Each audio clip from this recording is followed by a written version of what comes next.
आज बना के तैयार करेंगे महाराष्ट्र की बहुत ही फेमस कोथमवीर वड़ी, जो कि ऊपर से क्रिस्पी और करारे बन कर के तैयार होती है और अंदर से ये नरम मुलायम और सॉफ्ट रहती है। बहुत ही शानदार बनती है और ये वहाँ पे ब्रेकफास्ट में मतलब सुबह के नाश्ते में बना कर के खाई जाती है। आप चाहें तो इसे बना कर के इवनिंग स्नैक में भी खा सकते हैं, मतलब शाम के नाश्ते में भी आप इसे कंज्यूम कर सकते हैं, इसे खा सकते हैं, एंजॉय कर सकते हैं। इसे सिंपल हरे धनिया की चटनी के साथ या फिर केचप के साथ बना कर के आप खा सकते हैं। ये देखिए ऊपर से बिल्कुल क्रिस्पी बनती है। आप आवाज़ भी सुन पा रहे होंगे, तो बिल्कुल ऊपर से क्रिस्पी और शानदार बन के तैयार होती है और अंदर से ये बिल्कुल नरम, मुलायम, सॉफ्ट और बहुत ही ज़्यादा स्वादिष्ट बन कर के तैयार होती है। तो चलिए फिर महाराष्ट्र की इस फेमस कोथमवीर वड़ी को बना कर के तैयार करते हैं। कोथमवीर का मतलब होता है धनिया और उससे ये रेसिपी बनकर के तैयार होती है। इसमें कोई गेहूं का आटा या फिर मैदे का इस्तेमाल नहीं किया जाता है। ये सिंपल बेसन और इस कोथमवीर से मतलब धनिया के पत्तों से बनाई जाती है और 2 से 4 इंग्रेडिएंट्स इसमें ऐड किए जाते हैं, पर ये बहुत ही स्वादिष्ट बनती है। तो इसके लिए सबसे पहले ले लेंगे ढेर सारे हरे धनिया की पत्ती को। इसे अच्छे से धो कर के साफ़ कर लेना है और उसके बाद इसे बारीक बारीक चॉप कर लेना है। तो हरे धनिया की पत्ती को आप धोने से पहले बिल्कुल ना काटें। काटने से पहले इसे अच्छे से धो कर के सुखा लें और उसके बाद इसे इस तरीके से बारीक चॉप कर लें। तो बिल्कुल बारीक और अच्छे से इसे चॉप करना है। ढेर सारे धनिए का इस्तेमाल होता है इस रेसिपी के अंदर, तभी जा कर के इस बड़ियों में स्वाद आता है कोथमवीर का। तो इस तरीके से कोथमवीर बड़ी बनाने के लिए ढेर सारे हरे पत्तेदार धनिए के पत्ते को काट करके चॉप करके इस तरीके से साइड में रख लें। अब ले लेंगे मिक्सर जार, उसमें थोड़े से लहसुन, साथ में 4 से 5 हरी मिर्च या फिर आपको जितना तीखा पसंद हो, हाफ़ टी स्पून के करीब ज़ीरा और उसमें ये हरी धनिया। तो ये हरे धनिया की पत्तियों को ऐड कर दें। तो ये मैंने लगभग 100 ग्राम के करीब हरे धनिया की पत्ती लिए हैं, जिसे मैं 2 हिस्से में बाँटूँगी और आधे को इस तरीके से मिक्सर जार में पीस देंगे। हल्का सा पानी ऐड करें और इसे इस तरीके से दरदरा कूट लें। आप चाहें तो ये काम सिलबट्टे के ऊपर भी कर सकते हैं। तो ये देखिए मैंने इस तरीके से इसे दरदरा कट कर लिया।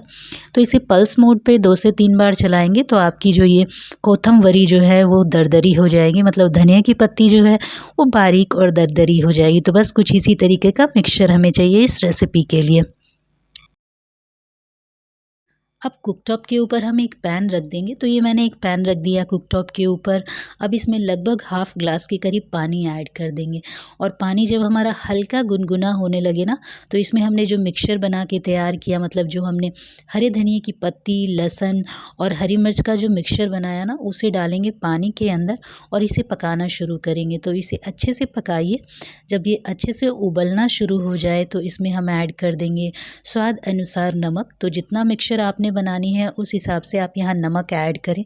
तो मैंने नमक ऐड कर दिया, साथ में ऐड कर दें कुछ मसाले। तो ये मैंने हल्दी पाउडर ऐड कर दिया है। अब इस हल्दी पाउडर को अच्छे से मिक्स कर लीजिए पानी के अंदर और जब पानी गुनगुना हो जाए तो यहाँ ये धनिया की पत्ती जो हमने बारीक चॉप किया था उसे भी ऐड कर देंगे। तो ये धनिया की पत्ती को ऐड कर दीजिए। तो ये देखिए इस तरीके से धनिया की पत्ती को मैंने ऐड कर दिया है। अब धनिया की पत्ती जब उबलनी शुरू हो जाए तो यहाँ पे ऐड कर दीजिए। तो यहाँ पे ऐड कर देंगे ये नारियल का बुरादा। मैंने नारियल का बुरादा मतलब डेसिकेटेड कोकोनट का इस्तेमाल किया है। अगर आप चाहें तो फ्रेश कोकोनट को भी आप अच्छे से बारीक करके इसमें ऐड कीजिए, उससे बहुत ही अच्छा स्वाद आता है। अब यहाँ पे ऐड कर देंगे बेसन। तो मैंने 1 कप के करीब यहाँ पे बेसन ले लिया है और 1 कप के करीब ही हम ऐड करेंगे चावल का आटा, जिससे कि ये बिल्कुल क्रिस्पी और करारी बन के तैयार होगी। तो जितना बेसन लिया है उतना ही चावल का आटा ऐड कर दिया मैं और साथ में ऐड कर दिए हैं डेसिकेटेड कोकोनट। अब इन सबको अच्छे से मिलाएंगे। अगर आपको लगे कि नमक कम है तो आप यहाँ पे नमक भी ऐड कर सकते हैं। अब आप चाहें तो यहाँ पे थोड़े से तिल का भी इस्तेमाल कर सकते हैं, थोड़े से सफ़ेद तिल को ऐड कर सकते हैं, मतलब लगभग 1 से 2 चम्मच के करीब सफ़ेद तिल का भी इस्तेमाल कर सकते हैं इस रेसिपी के अंदर, या फिर तड़का लगाते समय आप ऊपर भी इस्तेमाल कर सकते हैं। तो ये देखिए हमारी ये जो मिक्सचर है वो बिल्कुल अच्छे से बन कर के तैयार हो चुकी है। अभी तक हमने यहाँ पे कोई ऑयल का इस्तेमाल नहीं किया है, तो बिना ऑयल का इस्तेमाल करके इसे अच्छे से पकाएंगे। आप धीरे धीरे देखेंगे कि थोड़ी देर में ये मिक्सचर जो है वो बिल्कुल डो के कंसिस्टेंसी की हो जाएगी, गाढ़ी होनी शुरू हो जाएगी, थिक होनी शुरू हो जाएगी। बस कुछ इसी तरीके का मिक्सचर हमें चाहिए। तो कुल मिलाकर के इसे गर्म पानी के अंदर मीडियम टू लो फ्लेम पर धीरे धीरे 4 से 5 मिनट तक आप कुक करेंगे ना, तो आप देखेंगे आपका जो बेसन है और जो चावल का आटा है वो बिल्कुल अच्छे से मिक्स होकर के एक डो की कंसिस्टेंसी में आ जाएगा। अब इस स्टेज पे हमें क्या करना है, फ्लेम को ऑफ कर लेना है, कोई भी एक ट्रे रेडी कर लेना है। तो ये मैंने इस तरीके से एक प्लेट लिया है, उसके ऊपर ऑयल ग्रीस कर देंगे ताकि जब हम इसके ऊपर सेट करें ना इस मिक्सचर को तो वो आसानी से बाहर निकल जाए। अब इसे इस प्लेट के ऊपर बिल्कुल अच्छे से फैला लेना है, इवन तरीके से फैला लीजिए और बहुत ही ज़्यादा मोटी भी नहीं करना, बहुत ज़्यादा पतले भी नहीं रखना है इसे। ये अंदर से बिल्कुल नरम और सॉफ्ट रहती है और ऊपर से चारों तरफ इसकी जो लेयर होती है वो क्रिस्पी और करारी होती है। तो ये थोड़ी सी मोटी ही अच्छी लगती है खाने में। तो इस तरीके से इसे फैला लेंगे। तो इस तरीके से इसे प्लेट में अच्छे से फैला लीजिए। महाराष्ट्र में इसे ब्रेकफास्ट में इंजॉय किया जाता है और ये स्ट्रीट फूड है, स्ट्रीट पे भी ये बहुत ही आसानी से मिल जाते हैं। तो ये देखिए इस तरीके से इसे फैला लीजिए और फैलाने के बाद इसे आधे से 1 घंटे के लिए अच्छे से सेट होने के लिए छोड़ दीजिए। आधे से 1 घंटे के बाद ये देखिए हमारा जो मिक्सचर है वो बिल्कुल परफेक्ट तरीके से सेट हो चुका है। अब आप चाहें तो यहाँ ऊपर से थोड़े से तिल को भी स्प्रिंकल कर सकते हैं और इस रेसिपी के अंदर तिल को भी इंजॉय कर सकते हैं। अब इसे आप मन चाहे शेप में कट कर लीजिए। मैं इस तरीके से स्क्वायर शेप में कट कर रही हूँ, आप चाहें तो इसे राउंड शेप में कट कर सकते हैं, छोटे बड़े आकार के आप इसे कट कर सकते हैं।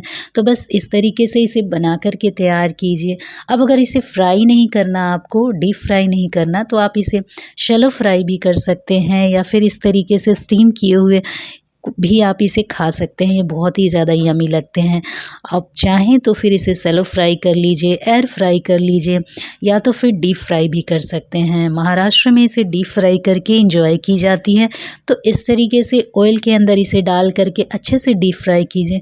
मैंने थोड़े ऑयल में इसे फ्राई किया है, आप चाहें तो इसे ज़्यादा ऑयल के अंदर भी फ्राई कर सकते हैं। ये ऊपर से बिल्कुल गोल्डन और क्रिस्पी हो जाए तब तक इसे हमें अच्छे से फ्राई करना है। तो उलटते पलटते हुए इसे अच्छे से फ्राई कीजिए, बिल्कुल क्रिस्पी और गोल्डन हो जाने तक इसे फ्राई करना है।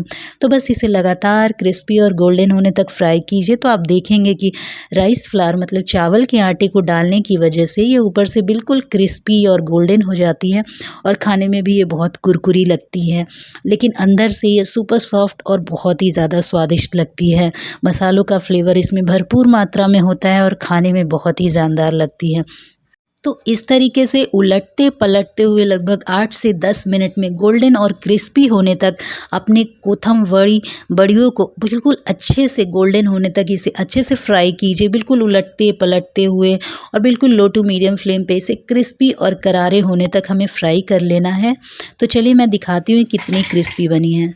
तो ये देखिए आप सुन पा रहे होंगे ये बिल्कुल क्रिस्पी और करारे बन के तैयार होती है और ये ऊपर से जितनी क्रिस्पी बनती है ना, अंदर से उतनी ही नरम और सॉफ्ट बनती है, बिल्कुल रुई की तरह मुंह में घुल जाती है, इतनी शानदार बन के तैयार होती है। और इसे महाराष्ट्र में इसे ब्रेकफास्ट में खाया जाता है, ब्रेकफास्ट में लोग इसे इंजॉय करते हैं। आप चाहें तो गर्मा गर्म इसे इवनिंग स्नैक में भी खा सकते हैं, बहुत ही ज़्यादा स्वादिष्ट लगती है, यमी और टेस्टी लगती है। इसे मैंने हरे धनिए की चटनी और इस तरीके से टमाटो केचप के साथ सर्व किया है। आप चाहें तो इसे रायते के साथ सर्व कर सकते हैं या किसी वेजिटेबल चटनी के साथ भी आप इसे सर्व कर सकते हैं। बहुत ही क्रिस्पी, कुरकुरी और अंदर से बिल्कुल नरम, सॉफ्ट और मुलायम बनती है, बहुत ही ज़्यादा स्वादिष्ट बन के तैयार होती है। तो इस तरीके से आप भी एक बार कोथमीर बड़ी बना करके तैयार कीजिए और महाराष्ट्र की इस रेसिपी को घर पे बहुत ही आसानी से बनाकर आप इंजॉय कीजिए। रेसिपी अच्छी लगी हो तो लाइक कीजिए, औरों के साथ भी शेयर कीजिए और मेरे चैनल को सब्सक्राइब करना बिल्कुल ना भूलें।